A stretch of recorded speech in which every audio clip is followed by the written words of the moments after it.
maxaad kala socota derbiga Mareykanka ee Soomaali badan ay ka boodeen? Star County, Texas waa meel degan jaleecada hore. Waa dhul buuraley ah, waxaana ku daboolan geedo yaryar oo ku dhex jira dooxyo yaryar iyo togag. Inta badan magaalooyinkeeduna waxay u eg yihiin goob nasiino. Xuduudka Mexico iyo Mareykanka ayaan ahayn mid halkan ka fog. Maalmaha xasiloon ee magaalooyinka sida Roma, dadka deegaanka iyo dadka soo booqda waxay maqli karaan sheeko dheer, caruur ciyaaraysa ama diiqa oo ciyay. Guud ahaan Rio Grande muddo 10 sano ah, gobolka uu ku yaalo daanta webiga wuxuu noqday marin iyo wadooyin waaweyn oo ay isaga gudbaan muhaajiriinta, waxaana uu hadda yahay xudunta dooda kulul ee ku saabsan amniga xuduudaha ee Mareykanka. Inkasta oo madaxweyne Joe Biden iyo saraakiisha maamulkiisa ay sheegeen in qaybta cusub ee derbiga xuduudka loo dhisayo si hagar la'aan ah, iyadoo la isticmaalayo dhaqaalaha uu u qoondeeyay maamulka Donald Trump sanadkii 2019, ayaa waxaa tallaabada uu qaadayo maamulka madaxweyne Joe Biden ay keentay dhaleecayn badan. Dood adag oo ku saabsan tilaabada lagu xakameynayo xuduudaha ayaa ahayd siyaasad xasaasi ah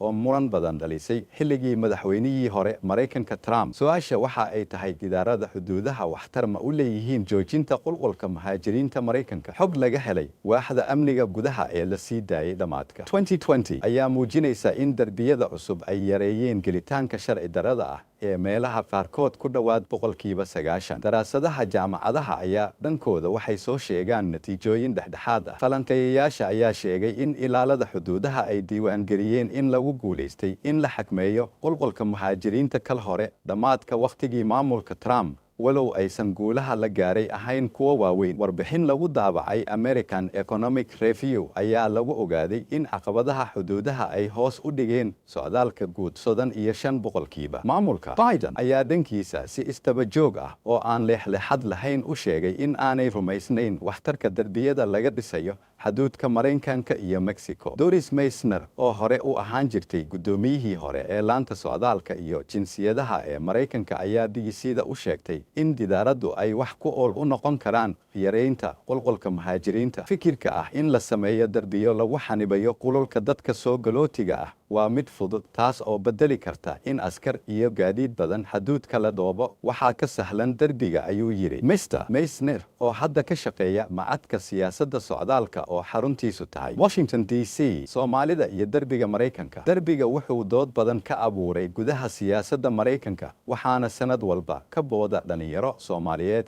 oo qayb ka ah dadka doonaya in ay gaaraan dalkaasi. Derbigu ma aha mid aan laga gudbi karin. Inkasta oo derbiga si adag loo dhisay oo aad looga taxadaray, ayaa haddana meelaha qaar waxaa fudud in dadka lugeynaya ay mari karaan. Khubaradu waxa ay sheegeen in meelaha derbiga laga dhisay ay adag tahay in la maro, balse tahriibayaashu ay inta badan helaan wadiiqooyin ay uga gudbaan caqabadaha iyagoo isticmaalaya jaranjaro ama xadhko. Dhinaca xuduudka oo ay bulshooyinku caado ka dhigteen inay safka hore kaga jiraan doodaha socdaalka, ayaa wararka ku saabsan kordhinta xayndaabka waxaa ka dhashay dareenno kala duwan.